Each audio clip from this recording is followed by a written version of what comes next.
2025년 10월 15일과 10월 22일, 단 7일 간격으로 발생한 두 개의 사건이 동남아시아 군사 판도를 완전히 뒤집어 놓았습니다. 겉으로는 평범한 전투기 도입 협상처럼 보였습니다. 하지만 그 이면에는 남중국해를 둘러싼 거대한 권력 게임이 숨어 있었습니다. 미국 국방부, 중국 인민해방군, 그리고 유럽 방산업체들까지 모두가 마닐라의 한 회의실에 시선을 고정했습니다. 대체 무슨 일이 벌어진 겁니까? 지금부터 그 놀라운 반전의 순간들을 공개합니다. 그 전에 잠깐 좋아요와 구독 버튼을 꼭 눌러주시면 영상 제작에 아주 큰 힘이 됩니다. 그럼 바로 시작하겠습니다. 내 이름은 데이비드 체인버스. 미국 국방부 동남아시아 안보 담당 차관보입니다. 35년 넘게 이 지역의 군사 균형을 지켜온 사람입니다. 소련이 무너지는 것도 봤고 중국이 부상하는 것도 목격했습니다. 한 번도 밤잠 편히 잔 적 없는 긴 세월이었죠. 하지만 이번만큼은 달랐습니다. 적이 문제가 아니었습니다. 동맹국이 문제였으니까요. 필리핀은 우리의 오랜 우방입니다. 70년 동맹 관계를 유지해온 나라죠. 그런 필리핀이 우리 등 뒤에서 움직이고 있었습니다. 그것도 한국이라는 우리가 통제할 수 있다고 믿었던 나라와 함께 말입니다. 2024년 6월 남중국해 센카쿠 해역에서 끔찍한 일이 벌어졌습니다. 중국 해경이 필리핀 해군 병사의 손가락을 도끼로 잘랐습니다. 세계는 충격에 빠졌고 필리핀은 분노했습니다. 그 분노가 어떤 결정으로 이어질지 그때 우리는 몰랐습니다. 10조 원짜리 계약, 40대의 전투기, 그리고 동남아시아의 미래. 모든 것이 7일간의 협상 테이블 위에 놓였습니다. 2025년 10월 8일 오전 9시, 펜타곤 지하 3층, 동남아시아 안보상황실. 비서가 급하게 들어왔습니다. 손에는 빨간 봉투가 들려 있었죠. 급비 문서를 뜻하는 표시였습니다. 차관보님, 마닐라에서 긴급 보고 들어왔습니다. 봉투를 뜯는 순간 공기가 얼어붙었습니다. 제목은 이랬습니다. 필리핀 다목적 전투기 사업 긴급 동향 보고서. 내용을 읽어 내려가면서 손이 떨리기 시작했습니다. 필리핀 국방부가 한국 KF-21 전투기 도입을 심각하게 검토 중. 예산 규모 10조 원. 도입 대수 40대. 인도 시기 2027년부터 2029년. 경쟁 기종은 우리 F-16V, 프랑스 라팔, 유럽 유로파이터였습니다. 하지만 문제는 따로 있었습니다. 보고서 3페이지. 비교 분석표가 나왔습니다. F-16V 최고 속도 마하 2.0, KF-21 추정 속도 마하 1.8, F-16V 전투 반경 850km, KF-21 추정 반경 1200km, F-16V 무장 탑재량 7700kg, KF-21 추정 탑재량 7700kg. 숫자만 보면 비슷했습니다. 아니, 어떤 부분은 우리가 앞섰습니다. 그런데 왜 필리핀이 한국 쪽으로 기울고 있다는 겁니까?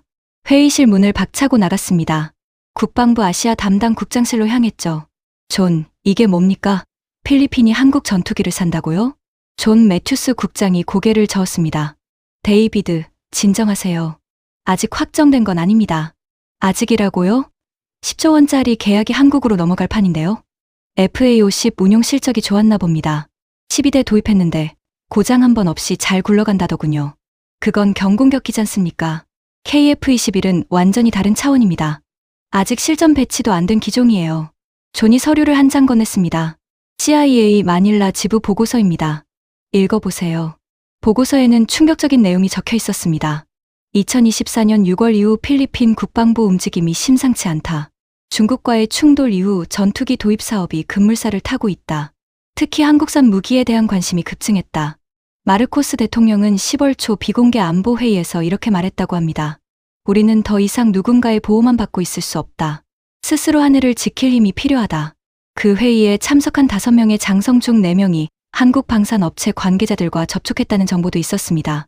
오후 3시, 국방장관 직통 전화가 울렸습니다.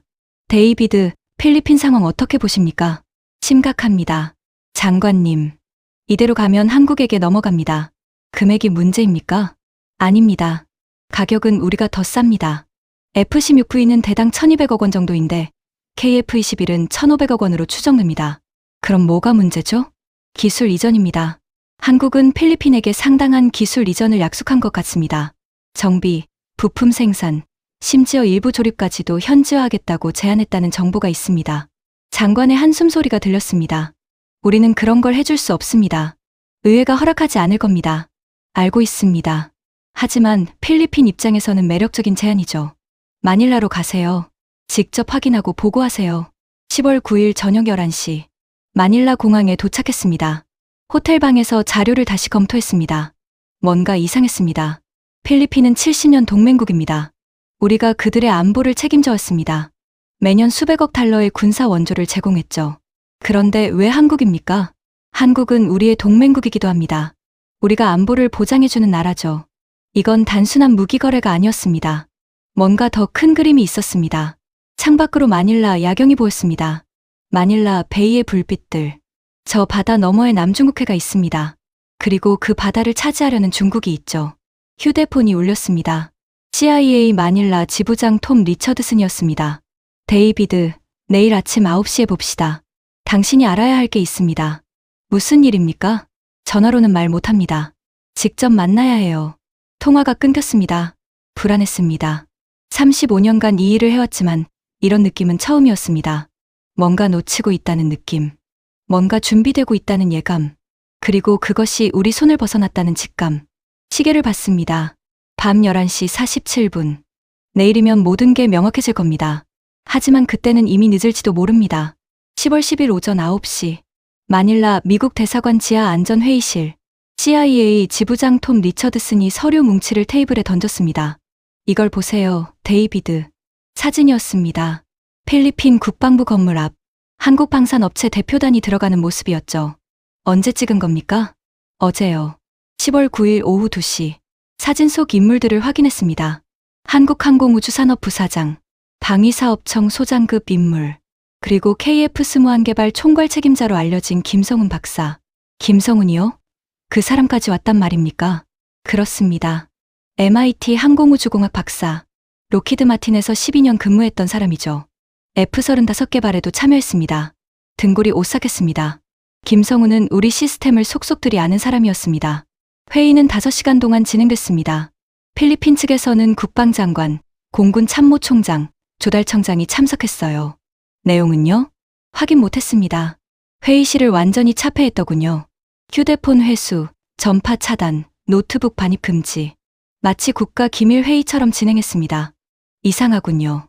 단순 무기 구매 협상인데 왜 그렇게까지 합니까? 톰이 다른 서류를 꺼냈습니다.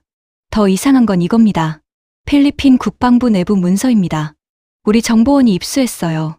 문서 제목은 다목적 전투기 사업평가 기준표였습니다. 평가 항목이 10개였습니다. 성능, 가격, 기술 이전, 정비 편의성, 부품 수급, 훈련 지원, 현지화 가능성, 운용 비용, 업그레이드 가능성, 정치적 독립성. 마지막 항목이 눈에 띄었습니다. 정치적 독립성.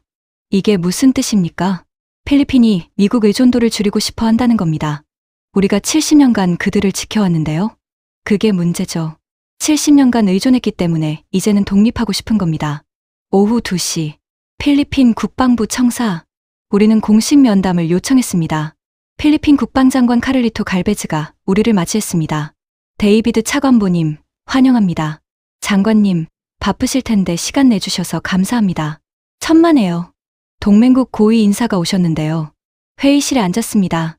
필리핀 측에서 5명이 배석했습니다. 공군 참모총장, 조달청장, 국방부 기획실장, 그리고 2명의 참모.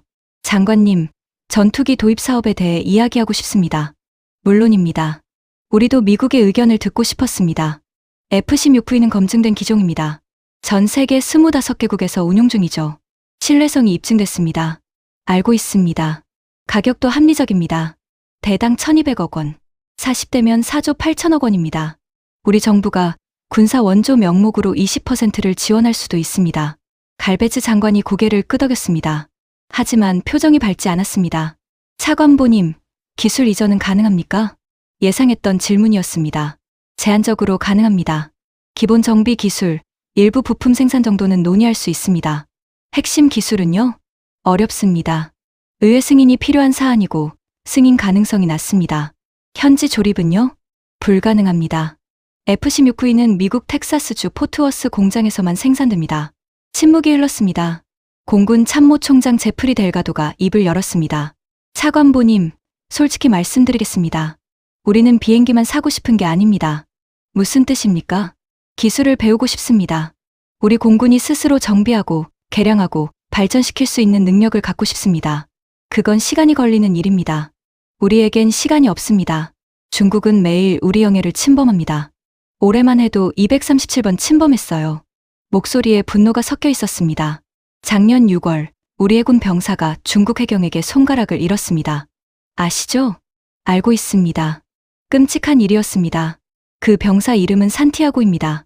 24살 청년이에요. 이제 오른손 엄지가 없습니다. 평생 장애를 안고 살아야 합니다. 델가도 장군이 주먹을 쥐었습니다. 산티아고가 당한 일은 시작에 불과합니다. 중국은 점점 대담해지고 있어요. 우리 어선을 납포하고 해군을 위협하고 우리 섬에 불법 구조물을 설치합니다. 그래서 미국이 있지 않습니까? 우리가 필리핀을 지킬 겁니다. 차관보님, 갈베즈 장관이 조용히 말했습니다. 미국은 우리를 지켜줄 겁니다. 그건 믿습니다. 하지만 미국이 언제까지 지켜줄 수 있습니까? 영원히 지킬 겁니다. 동맹 조약이 있습니다. 조약은 종이입니다. 상황이 바뀌면 종이는 찢어집니다. 충격적인 말이었습니다. 장관님, 그건 동맹을 모독하는 발언입니다. 모독이 아니라 현실입니다. 우리는 스스로를 지킬 힘을 가져야 합니다. 회의는 그렇게 끝났습니다. 복도로 나오는데 누군가 뒤에서 불렀습니다. 차관보님, 돌아보니 김성훈 박사였습니다. 한국 KF-21 개발 책임자. 박사님, 여기서 뵙게 되는군요. 우연은 아니죠. 저도 차관보님이 오신 걸 알고 있었습니다. 필리핀을 설득하려 오셨습니까? 설득이 아니라 협력을 제안하러 왔습니다. 차이가 뭡니까? 설득은 상대를 바꾸는 겁니다. 협력은 함께 성장하는 거죠. 한국이 필리핀에게 뭘 줄 수 있습니까? 김성훈이 미소 지었습니다. 존중입니다. 그리고 기회. 무슨 뜻입니까? 차관보님도 MIT 출신이시죠? 그럼 아실 겁니다. 기술은 나눠야 발전합니다. 기술을 함부로 나누면 위험합니다. 통제와 신뢰는 다릅니다. 미국은 필리핀을 통제하려 하지만 우리는 신뢰하려 합니다. 그 신뢰가 배신으로 돌아올 수 있습니다. 아니면 더 강한 동맹으로 돌아올 수도 있죠. 김성훈이 명함을 건넸습니다. 필요하시면 연락하세요. 우리는 경쟁자이기 이전에 같은 가치를 믿는 사람들입니다. 그는 조용히 걸어갔습니다. 저녁 9시, 호텔로 돌아왔습니다. 워싱턴에 보고했습니다. 상황이 안 좋습니다. 필리핀이 한국 쪽으로 기울고 있습니다. 이유가 뭡니까? 기술 이전입니다. 그리고 정치적 독립. 우리가 더 많은 걸 제안해야겠군요. 아닙니다. 이건 돈 문제가 아닙니다. 자존심 문제입니다. 그럼 어쩌라는 겁니까? 모르겠습니다. 처음 겪는 상황입니다. 통화를 끊고 창밖을 봤습니다. 마닐라 베이의 야경. 아름다웠습니다. 하지만 저 바다 너머에 남중국해가 있습니다. 그리고 그 바다를 둘러싼 새로운 권력 게임이 시작되고 있었습니다. 우리가 주도하지 못하는 게임. 우리가 통제할 수 없는 흐름. 휴대폰이 울렸습니다. 톰 리처드슨이었습니다. 데이비드, 긴급 정보 들어왔습니다. 뭡니까? 한국 대표단이 내일 모레 발표를 준비 중입니다. 무슨 발표요? 확인 중입니다. 하지만 큰 건 맞습니다. 얼마나 큽니까? 필리핀 대통령이 직접 참석한다는 소문이 있습니다. 심장이 뛰었습니다. 그게 사실입니까? 아직 확인 안 됐습니다. 하지만 청와대, 아니 한국 대통령실에서 누군가 마닐라로 오고 있다는 정보가 있어요. 이틀 후면 10월 12일입니다. 전화를 끊었습니다. 이틀. 단 이틀 후에 모든 게 결정될지도 모릅니다. 10조 원짜리 계약, 40대의 전투기, 그리고 동남아시아 군사 균형. 모든 게 한국 손에 넘어가는 순간 잠을 잘 수 없었습니다. 10월 11일 오전 6시, 워싱턴 시각으로는 10월 10일 저녁 6시, 국방부 화상회의실에 최고 2급 인사들이 모였습니다. 국방장관 로이드 오스틴, 국무장관 토니 블링컨, 인도태평양 사령관 존 아킬리노 제독, 그리고 CIA 동아시아 담당 부국장. 화면 속 국방장관의 얼굴이 굳어 있었습니다. 데이비드, 상황을 정리해 주시죠. 예, 장관님. 필리핀이 한국 KF-21 전투기 도입을 결정할 가능성이 매우 높습니다. 계약 규모 10조 원, 40대 도입, 2027년부터 인도 시작. 우리 F-16V는요? 경쟁에서 밀리고 있습니다. 가격과 성능으로는 우리가 앞서지만 기술 이전과 현지화에서 한국이 훨씬 매력적인 제안을 했습니다. 아킬리노 제독이 테이블을 쳤습니다. 이건 단순한 무기 거래가 아닙니다. 필리핀은 우리의 핵심 동맹국입니다. 남중국해 전략의 요충지죠. 국무장관이 끼어들었습니다. 필리핀이 한국 무기를 선택하면 우리 영향력이 약화됩니다. 중국이 그 틈을 노릴 겁니다. 그뿐만이 아닙니다. 제가 말했습니다. 필리핀이 한국 전투기를 도입하면 다른 동남아 국가들도 따라갈 가능성이 높습니다. 인도네시아, 태국, 베트남까지 침묵이 흘렀습니다. 국방장관이 결정을 내렸습니다. 필리핀에 최후 통첩을 전달하세요. 우리의 요구를 분명히 하십시오. 오전 10시 필리핀 대통령궁 말라카냥 궁 페르디난드 마르코스 주니어 대통령과의 단독 면담이 잡혔습니다. 대통령 집무실 넓고 웅장했습니다. 벽에는 필리핀 역사가 담긴 그림들이 걸려 있었죠. 차관보님, 환영합니다. 마르코스 대통령이 손을 내밀었습니다. 카카, 시간 내주셔서 감사합니다. 동맹국 고위 관리가 직접 찾아오셨는데요. 커피 한잔 하시겠습니까? 감사합니다.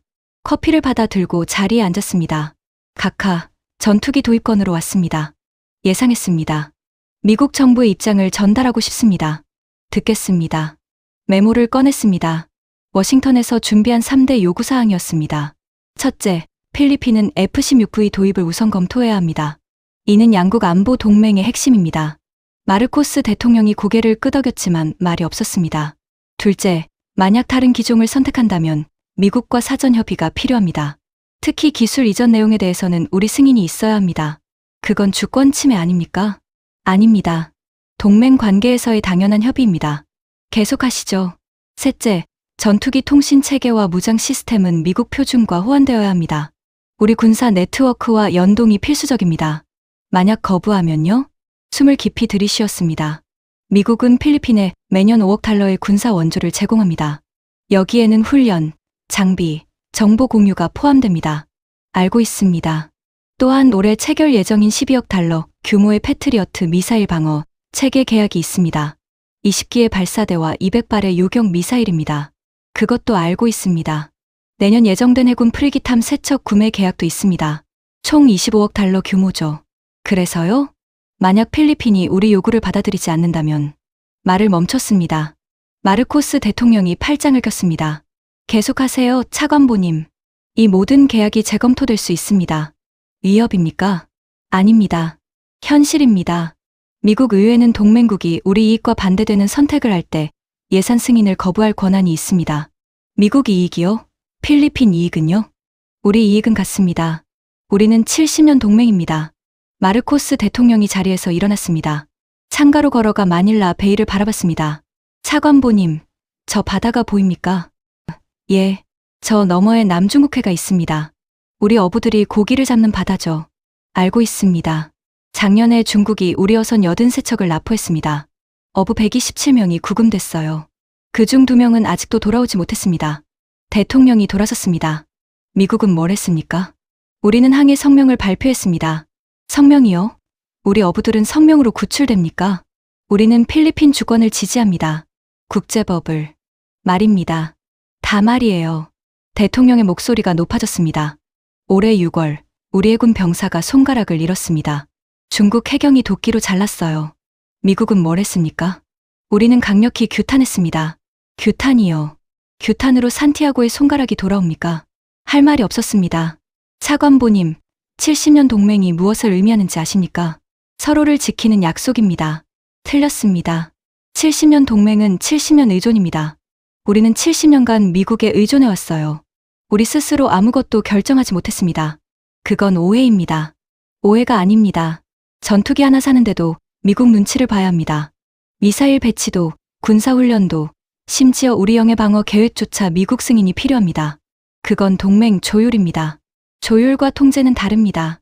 마르코스 대통령이 다시 자리에 앉았습니다. 차관보님, 저는 미국을 싫어하지 않습니다. 오히려 존경합니다. 미국은 위대한 나라입니다. 감사합니다. 하지만 필리핀도 나라입니다. 작지만 자존심이 있는 나라입니다. 우리도 스스로 결정할 권리가 있습니다. 카카, 한국 전투기가 답입니까? 모릅니다. 하지만 한국은 우리를 존중합니다. 우리에게 기술을 나눠주겠다고 합니다. 우리가 스스로 강해질 기회를 줍니다. 한국도 결국 자기 이익을 위해 움직입니다. 알고 있습니다. 하지만 적어도 한국은 우리를 동등한 파트너로 대합니다. 미국은 우리를 부하로 대하죠. 충격이었습니다. 70년 동맹국의 대통령이 이런 말을 하다니. 카카, 48시간의 시간을 드리겠습니다. 우리 제안을 다시 검토해 주십시오. 필요 없습니다. 우리 결정은 이미 났습니다. 아직 발표 전 아닙니까? 발표는 절차입니다. 결정은 이미 내렸어요. 자리에서 일어났습니다. 각하, 후회하실 겁니다. 아니요, 차관보님. 후회하는 건 미국일 겁니다.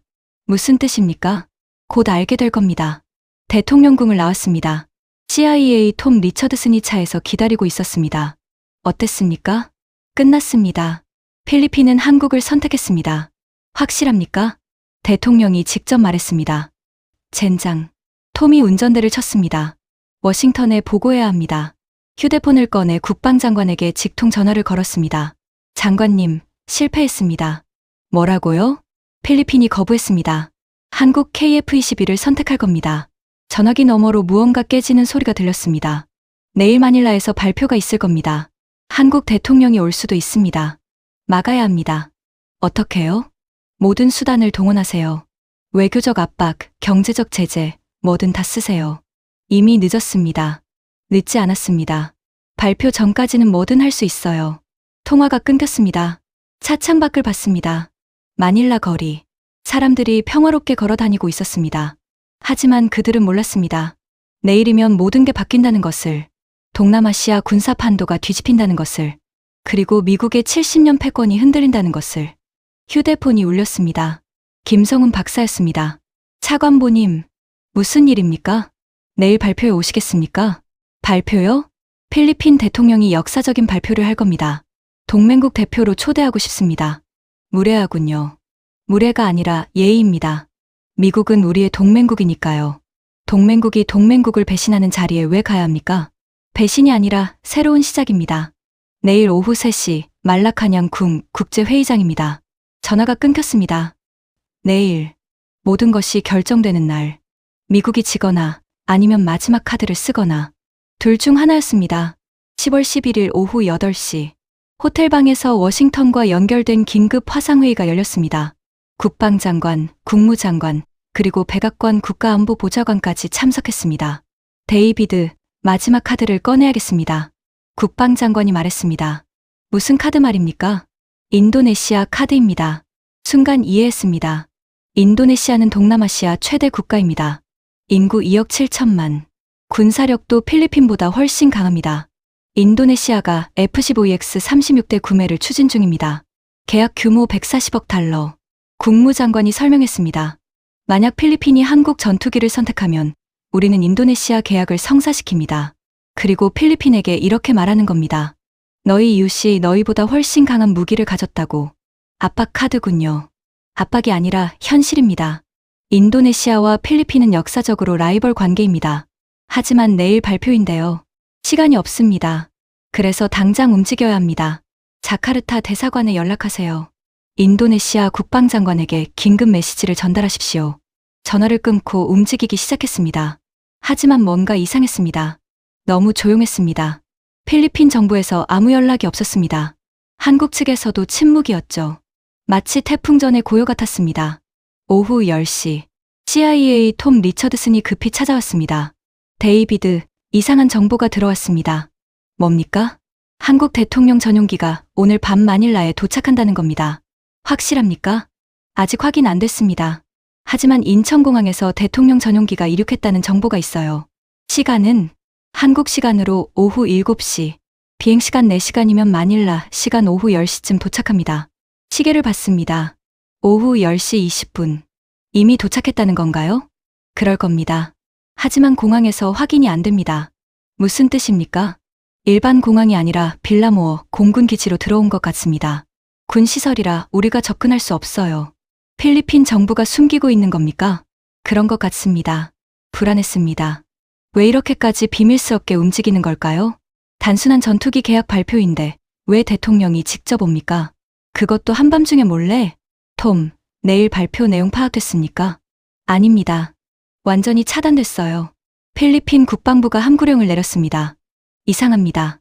뭔가 더 큰 게 있는 것 같은데요. 저도 그렇게 생각합니다. 10월 12일 오전 7시. 잠을 거의 못 잤습니다. 뉴스를 확인했습니다. 한국과 필리핀 언론 모두 조용했습니다. 오전 9시.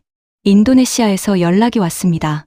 차관보님, 인도네시아 국방장관이 메시지를 보냈습니다. 뭐라고 합니까? F-15EX 계약, 긍정적으로 검토 중이랍니다. 하지만 한 가지 조건이 있다고 합니다. 조건이요?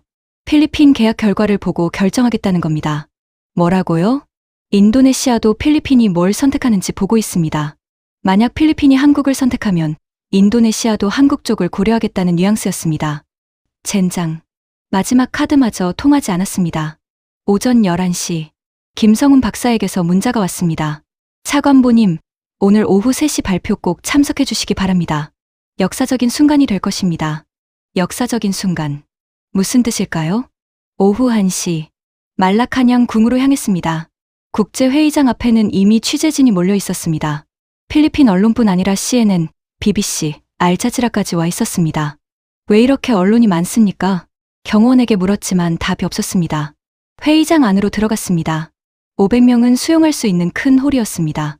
이미 300명 정도가 자리를 채우고 있었죠. 필리핀 정부 고위 인사들, 외교 사절단들, 그리고 한국 대표단.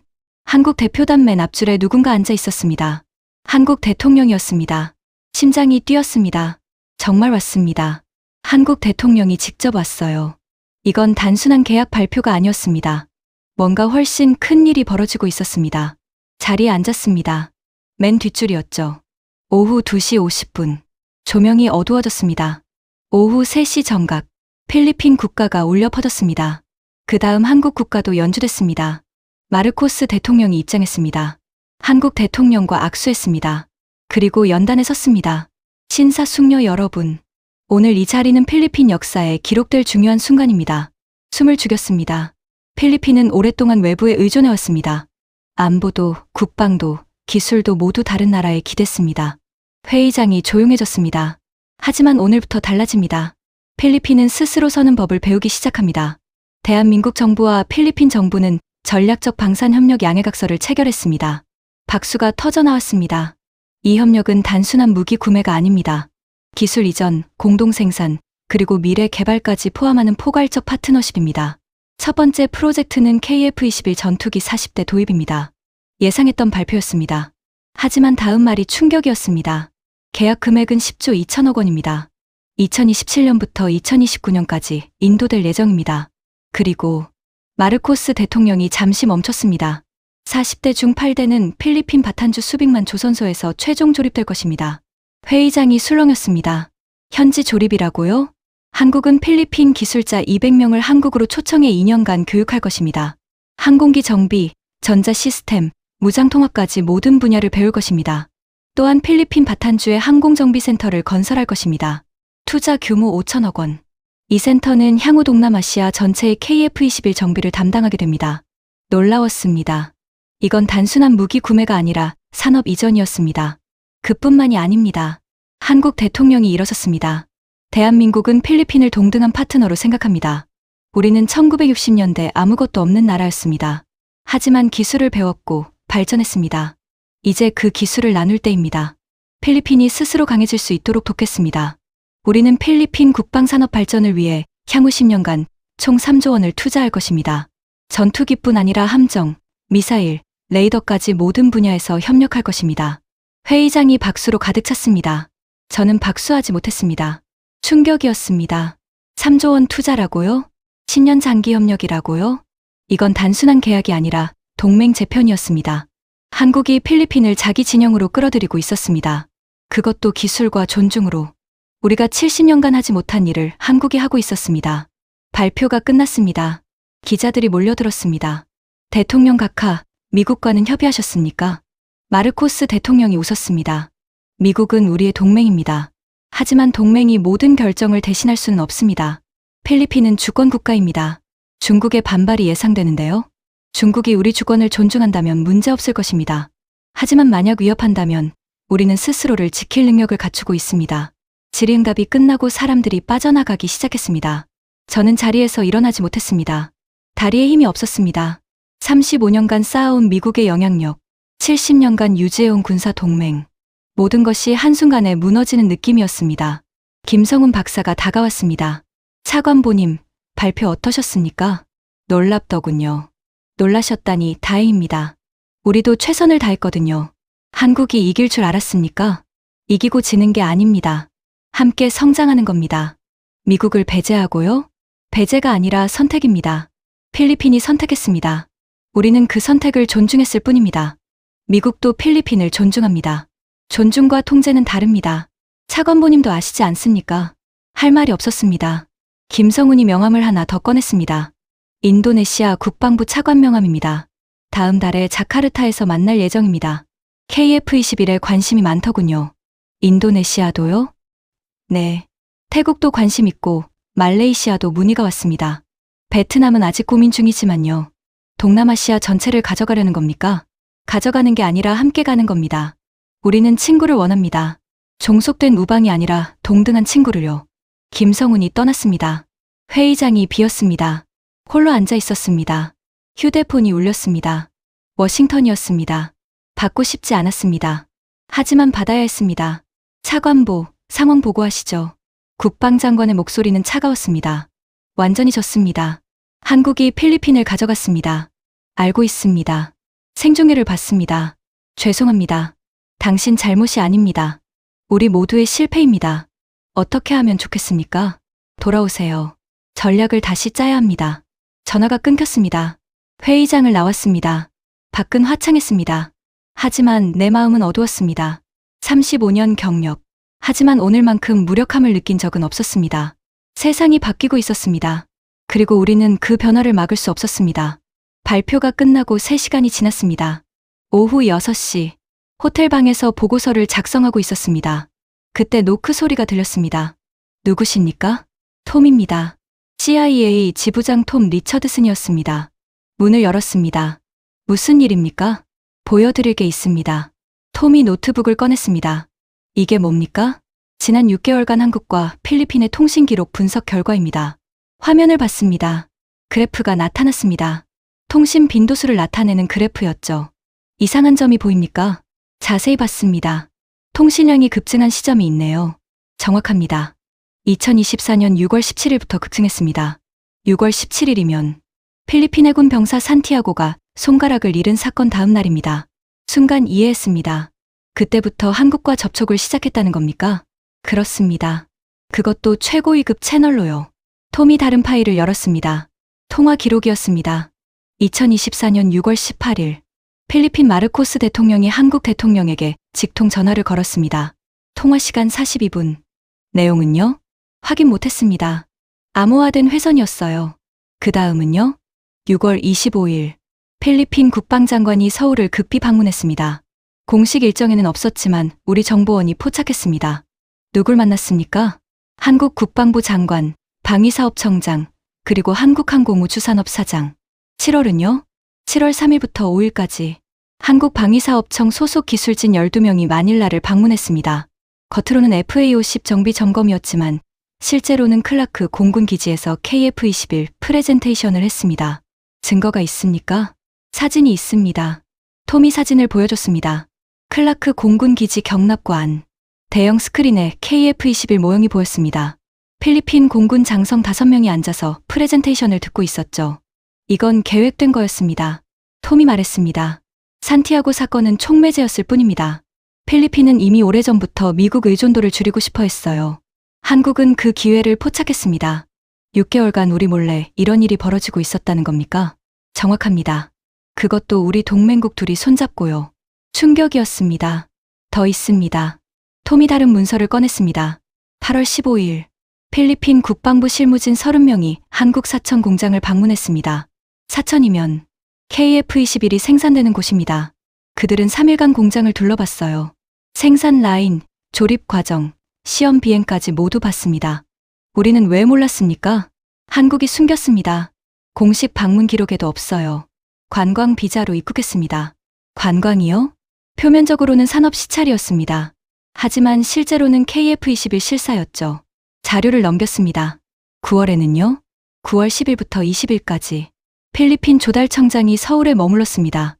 계약서 초안을 작성했어요. 그럼 오늘 발표는 이미 준비된 각본이었습니다. 오늘은 그냥 공개하는 날이었을 뿐입니다. 의자에 주저앉았습니다. 6개월 동안 우리는 아무것도 몰랐습니다. 우리 동맹국 둘이 우리 등 뒤에서 손을 잡고 있었는데 말입니다. 데이비드, 톰이 조용히 말했습니다. 이건 시작일 뿐입니다. 무슨 뜻입니까? 인도네시아 정보원 보고가 들어왔어요. 인도네시아도 이미 한국과 접촉했다고 합니다. 언제부터요? 7월부터요. 필리핀보다 한 달 늦었지만 진행은 빠릅니다. 태국은요? 태국도 마찬가지입니다. 9월에 한국 국방장관이 방콕을 방문했어요. 공식적으로는 양국 국방협력회의였지만 실제로는 KF-21 영업이었습니다. 말레이시아는요? 10월 초 말레이시아 공군 참모총장이 한국을 방문했습니다. 베트남은요? 베트남은 아직입니다. 하지만 시간 문제일 겁니다. 손이 떨렸습니다. 한국이 동남아시아 전체를 가져가려는 겁니까? 그렇게 보입니다. 우리는 왜 몰랐습니까? CIA는 뭘 했습니까? 한국이 너무 조용히 움직였습니다. 정부 간 공식 채널이 아니라 민간 기업 루트로 접근했어요. 방산업체가 먼저 들어가서 관계를 만들고 그 다음에 정부가 들어갔습니다. 교묘하군요. 그뿐만이 아닙니다. 한국은 각국의 필요를 정확히 파악했어요. 톰이 정리 문서를 보여줬습니다. 필리핀은 기술 독립을 원했습니다. 그래서 한국은 기술 이전을 제안했어요. 인도네시아는 큰 나라입니다. 자존심이 강하죠. 그래서 한국은 공동 생산을 제안했습니다. 태국은 가격에 민감합니다. 그래서 한국은 유연한 결제 조건을 제안했어요. 말레이시아는 이슬람 국가입니다. 한국은 할랄 인증 정비 부품까지 준비했습니다. 각국의 필요에 맞춤형 전략이었습니다. 감탄할 수밖에 없었습니다. 우리는 뭘 했습니까? 톰이 쓴웃음을 지었습니다. 우리는 모든 나라에 같은 제안을 했습니다. F-16을 사라. 우리가 지켜줄 테니 믿어라. 70년간 그렇게 했으니까요. 하지만 세상이 바뀌었습니다. 그렇습니다. 세상이 바뀌었는데 우리는 바뀌지 않았습니다. 침묵이 흘렀습니다. 데이비드, 하나 더 보여드릴 게 있습니다. 톰이 마지막 파일을 열었습니다. 이건 뭡니까? 한국 국방백서입니다. 2024년 6월에 개정됐어요. 그게 왜요? 52페이지를 보세요. 페이지를 넘겼습니다. 제목이 보였습니다. 신남방 안보협력 강화. 내용을 읽었습니다. 대한민국은 동남아시아 국가들과의 방산협력을 강화한다. 이는 단순한 무기 수출이 아니라 기술 파트너십, 공동생산, 그리고 상호 안보 증진을 목표로 한다. 한국은 동남아시아를 신흥시장이 아니라 전략적 파트너로 본다. 우리는 동등한 관계에서 함께 성장하는 협력 모델을 제시한다. 향후 10년간 동남아시아 6개국과 총 50조 원 규모의 방산협력을 추진한다. 50조 원이라고요? 이건 국가 전략입니다. 톰이 말했습니다. 한국은 1년 전부터 준비했어요. 필리핀은 첫 번째 타깃이었을 뿐입니다. 그럼 우리는 완전히 당했습니다. 노트북을 닫았습니다. 창밖을 봤습니다. 마닐라 야경이 아름다웠습니다. 하지만 그 아름다움 속에 우리가 놓친 것들이 숨어 있었습니다. 6개월간의 움직임, 10년 전략, 50조 원 계획. 우리가 잠들어 있는 동안 한국은 깨어서 움직이고 있었습니다. 톰. 네. 한국은 왜 이렇게 합니까? 돈입니까? 아닙니다. 톰이 고개를 저었습니다. 한국은 생존하려는 겁니다. 생존이요? 한국은 북한과 대치하고 있습니다. 중국과 러시아가 옆에 있죠. 한국은 혼자서는 살아남을 수 없다는 걸 압니다. 그래서요? 그래서 친구가 필요한 겁니다. 진짜 친구. 종속된 동맹이 아니라 동등한 파트너로서의 친구. 동남아시아가 그 친구라는 겁니까? 그렇습니다. 한국은 동남아시아와 함께 성장하려는 겁니다. 혼자 강해지는 게 아니라 함께 강해지려는 거죠. 이해했습니다. 한국의 전략을, 한국의 철학을, 그리고 왜 한국이 이겼는지를. 우리는 동맹국을 통제하려 했습니다. 하지만 한국은 동맹국을 존중했습니다. 우리는 힘으로 밀어붙였습니다. 하지만 한국은 신뢰로 끌어당겼습니다. 우리는 70년 전 방식을 고집했습니다. 하지만 한국은 새로운 모델을 만들었습니다.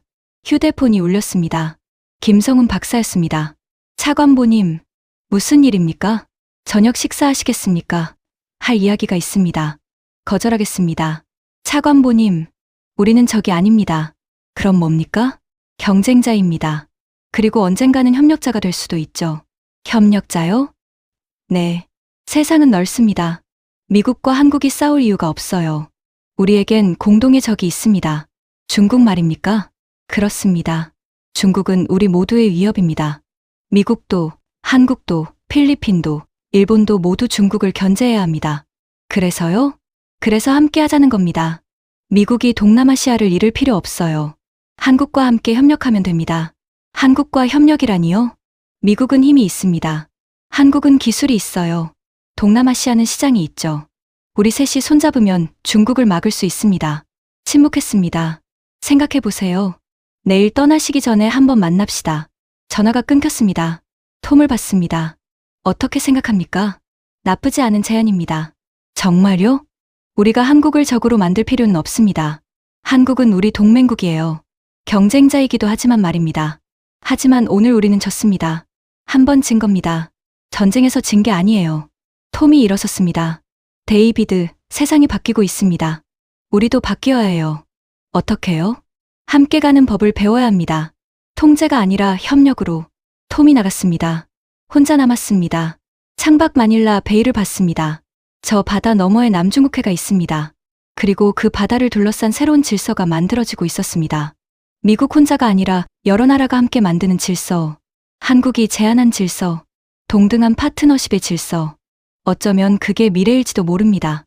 어쩌면 우리가 배워야 할 교훈일지도 모릅니다. 시계를 봤습니다. 오후 8시 30분.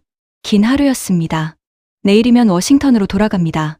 그리고 새로운 전략을 짜야 합니다. 한국과 싸우는 전략이 아니라 한국과 함께 가는 전략을. 그게 답일지도 모릅니다. 10월 13일 오전 10시. 마닐라 베이가 내려다 보이는 레스토랑. 김성훈 박사가 이미 와 있었습니다. 차관보님, 어서 오세요. 박사님. 악수하고 앉았습니다. 커피가 나왔습니다. 어젯밤 잘 주무셨습니까?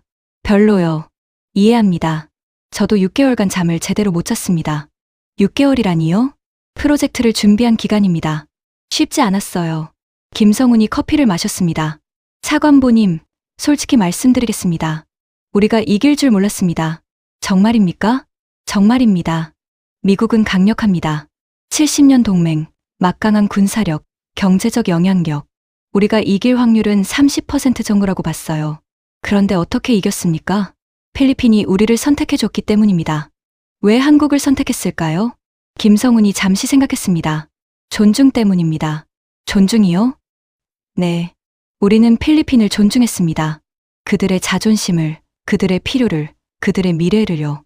미국도 필리핀을 존중합니다. 아닙니다. 김성훈이 고개를 저었습니다. 미국은 필리핀을 보호 대상으로 봅니다. 지켜줘야 할 약한 나라로요. 하지만 우리는 필리핀을 파트너로 봤습니다. 함께 성장할 동료로요. 차이가 뭡니까? 보호는 일방적입니다. 주는 자와 받는 자가 있죠. 하지만 파트너십은 쌍방향입니다. 함께 주고받습니다. 미국도 필리핀에게 많이 줬습니다. 맞습니다. 하지만 대가가 있었죠. 통제권입니다. 할 말이 없었습니다. 사실이었으니까요. 차관보님, 한국도 똑같은 경험을 했습니다. 무슨 뜻입니까? 1960년대 한국은 필리핀보다 가난했습니다. 우리도 미국 원조를 받았어요. 그리고 미국 말을 들어야 했습니다. 그게 나쁜 건가요? 도움을 받았으면 감사해야죠. 감사합니다. 정말로요. 미국이 없었다면 한국은 없었을 겁니다. 김성훈의 목소리가 진지해졌습니다. 하지만 영원히 어린아이로 남을 수는 없습니다. 언젠가는 어른이 되어야 해요. 스스로 결정하고 스스로 책임지는 어른이요. 한국이 그렇게 됐다는 겁니까? 노력하고 있습니다. 아직 부족하지만요. 그래서 필리핀을 도와주는 겁니까? 돕는 게 아니라 함께 가는 겁니다. 우리도 배웁니다. 필리핀에게서요. 뭘 배웁니까? 용기입니다. 거대한 중국 옆에서 굴하지 않는 용기. 산티아고 병사처럼 손가락을 잃어도 포기하지 않는 용기. 김성훈의 눈이 빛났습니다. 그 용기가 우리를 움직였습니다. 단순히 돈을 벌려고 온 게 아니에요. 우리도 같은 상황입니다.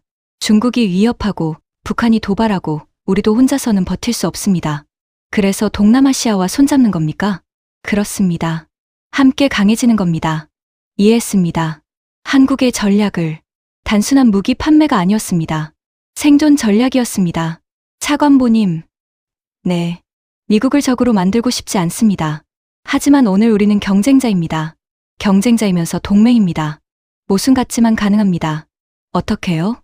목표가 같으니까요. 우리 모두 중국을 견제해야 합니다. 북한 핵을 막아야 하고요. 테러를 막아야 하고 해적을 소탕해야 합니다. 김성훈이 몸을 앞으로 기울였습니다.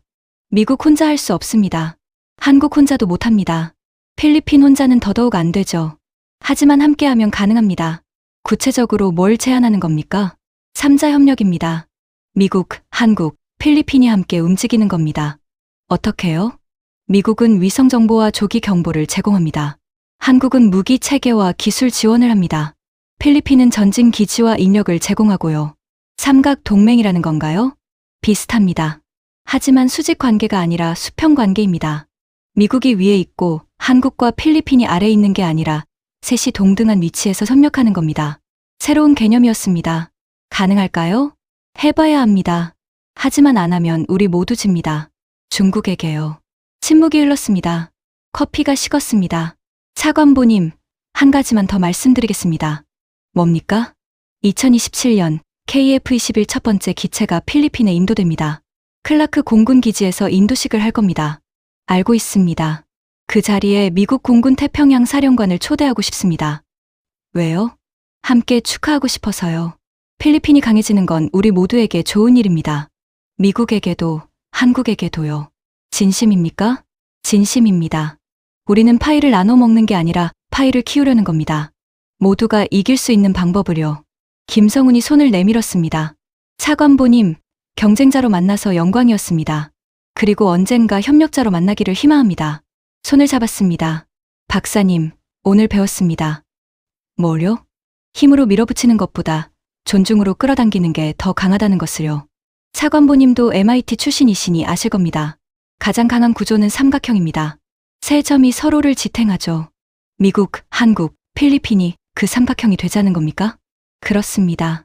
그리고 인도네시아, 태국, 일본까지 더해지면 육각형이 됩니다. 더 강한 구조죠. 일어섰습니다. 박사님, 워싱턴에 보고하겠습니다. 당신의 제안을요. 감사합니다.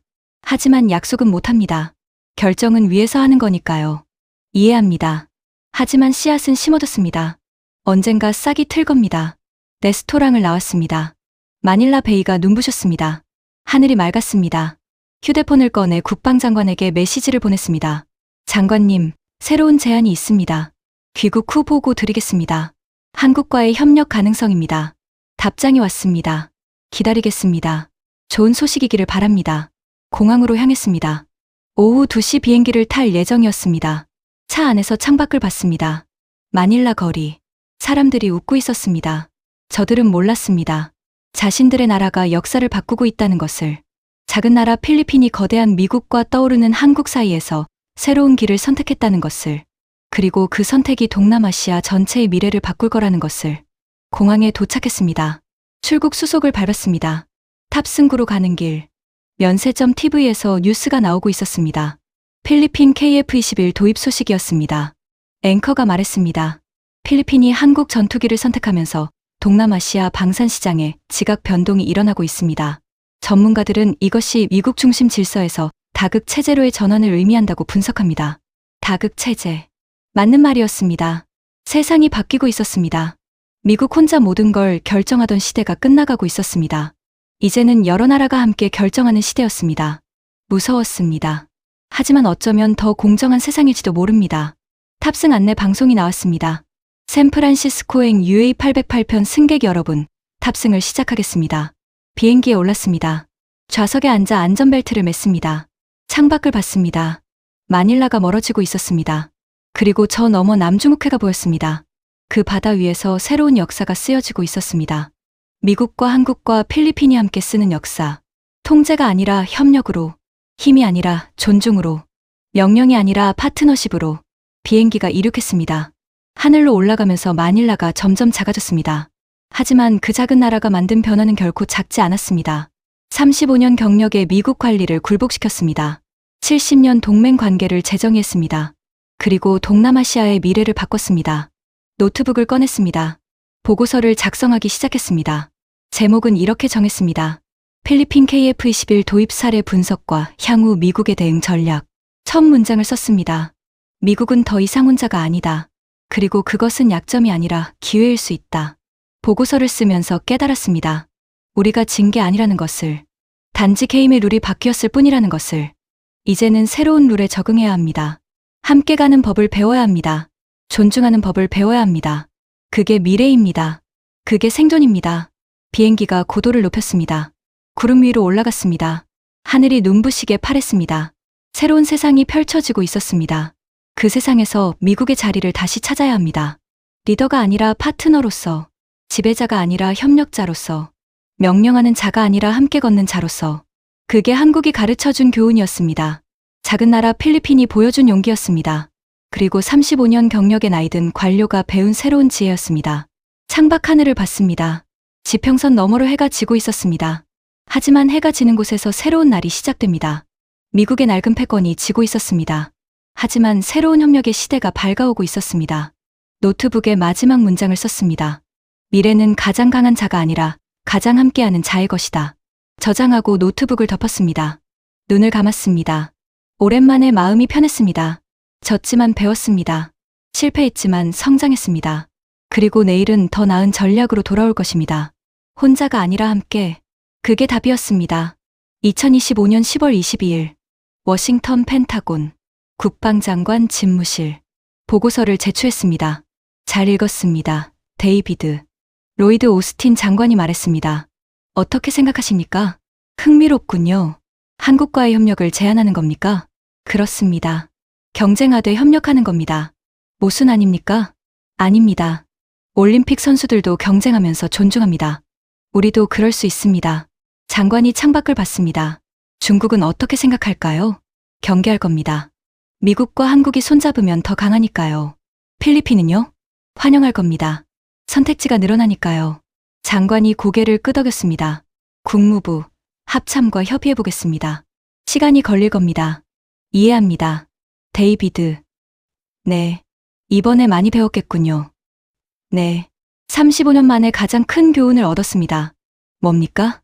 힘은 나누면 약해지는 게 아니라 강해진다는 것입니다. 장관이 미소 지었습니다. 좋은 교훈이군요. 나도 배워야겠습니다. 집무실을 나왔습니다. 복도를 걷는데 휴대폰이 울렸습니다. 김성훈 박사였습니다. 차관보님, 잘 도착하셨습니까? 네. 방금 보고 마쳤습니다. 어떻게 됐습니까? 긍정적입니다. 시간이 걸리겠지만요. 다행입니다. 우리도 기다리겠습니다. 박사님. 네. 감사합니다. 가르침에 대해서요. 무슨 가르침입니까? 새로운 세상 보는 법을요. 저도 감사합니다. 경쟁자로 만나서요. 덕분에 더 발전했습니다. 전화를 끊었습니다. 건물 밖으로 나왔습니다. 워싱턴의 가을 하늘이 맑았습니다. 단풍이 아름다웠습니다. 계절이 바뀌고 있었습니다. 세상도 바뀌고 있었습니다. 그리고 나도 바뀌고 있었습니다. 저녁, 집으로 돌아왔습니다. 서재에 앉아 지도를 펼쳤습니다. 동남아시아 지도, 필리핀, 인도네시아, 태국, 말레이시아, 베트남. 작은 나라들이었습니다. 하지만 함께 모이면 강했습니다. 인구 7억, GDP 4조 달러. 거대한 시장이자 전략적 요충지. 그들을 무시할 수 없었습니다. 그들을 통제할 수도 없었습니다. 이제는 함께 가야 했습니다. 노트북을 켰습니다. 이메일을 썼습니다. 수신인은 김성훈 박사. 제목은 2027년 약속. 내용은 이랬습니다. 박사님, 2027년 클라크 공군기지 KF-21 인도식에 참석하겠습니다. 태평양 사령관과 함께요. 함께 축하합시다. 필리핀의 새로운 시작을, 그리고 우리의 새로운 협력을요. 보내기 버튼을 눌렀습니다. 창밖을 봤습니다. 별이 빛나고 있었습니다. 저 별빛이 지구에 도달하는데 수백 년이 걸렸습니다. 변화도 그렇습니다. 오래 걸립니다. 하지만 반드시 옵니다. 35년간 같은 방식으로 일했습니다. 이제 바꿔야 합니다. 통제에서 협력으로, 명령에서 대화로, 일방에서 쌍방으로. 쉽지 않을 겁니다. 하지만 해야 합니다. 그게 미래니까요. 휴대폰이 울렸습니다. 김성훈에게서 답장이 왔습니다. 2027년 클라크에서 뵙겠습니다. 함께 새로운 역사를 쓸 그날을 기다리겠습니다. 미소가 지어졌습니다. 오랜만에 희망을 느꼈습니다. 졌지만 얻었습니다. 실패했지만 성장했습니다. 그리고 내일은 더 나아질 것입니다. 필리핀에서 시작된 변화, 한국이 보여준 새로운 길, 그리고 미국이 배운 겸손. 이 모든 것이 합쳐져 새로운 미래를 만들 것입니다. 더 공정한 미래, 더 협력적인 미래, 더 평화로운 미래. 그날이 올 때까지 우리는 계속 배우고 변화하고 함께 갈 것입니다. 노트북을 닫았습니다. 불을 껐습니다. 잠자리에 들었습니다. 오랜만에 편안한 잠이었습니다. 내일이 기대됐습니다. 새로운 세상이 기다리고 있었으니까요. 여러분, 오늘 이야기 어떠셨습니까? 미국 출신 국방부 차관보 데이비드 체인버스가 7일간 마주한 필리핀과 한국의 놀라운 파트너십 이야기였습니다. 미국은 힘으로 밀어붙였고 한국은 존중으로 끌어당겼으며 필리핀은 용기로 선택했습니다. 35년 경력의 관료가 배운 교훈. 세상은 혼자가 아니라 함께 갈 때 더 강해진다는 것. 통제가 아니라 협력이 진짜 힘이라는 것. 그리고 작은 나라도 자존심을 지킬 권리가 있다는 것. 우리는 오늘 다시 한번 확인했습니다. 품격과 존중이 가장 강력한 무기라는 것을요. 이 이야기가 여러분의 가슴을 뜨겁게 했다면 댓글창에 자랑스런 대한민국을 남겨주세요. 여러분의 댓글 하나하나가 대한민국을 응원하는 힘이 됩니다. 다음에는 더 감동적이고 더 뜨거운 이야기로 여러분을 찾아뵙겠습니다. 구독과 좋아요, 알림 설정까지 부탁드립니다. 감동사연 저장소였습니다.